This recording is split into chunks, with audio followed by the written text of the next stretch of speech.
Hello guys, isang mapagpalang na araw po sa lahat. Nais ko pong sabihin na no matter what, kung ano yung sitwasyon mo ngayon, kung ano man yung pinagdadaanan mo ngayon sa buhay, or ano man yung pagsubok na na-experience mo ngayon, naniniwala ko na may kayang gawin si Lord sa buhay mo, kapatid. Gagawin lang natin is maniwala tayo at maniwala at magtiwala kay Lord na may magandang gagawin si Lord sa buhay natin. Sabi nga, if you are not dead, God is not done for you. Hanggat buhay ka pa, kapatid, hindi pa tapos si Lord sa buhay mo, kapatid. Kaya sa mga goals natin dyan na hindi pa natin nakukuha, still continue na manalangin po, kasi wala pong imposible sa panalangin.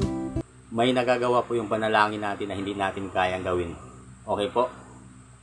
Through our prayers, gagawa po si Lord ng himala sa buhay natin. Okay po? Kumbaga, push lang po tayo na manalangin. Pray until something happen, mga kapatid. So, yun lang sa hapon na ito, mga kapatid. And God bless. Bye-bye.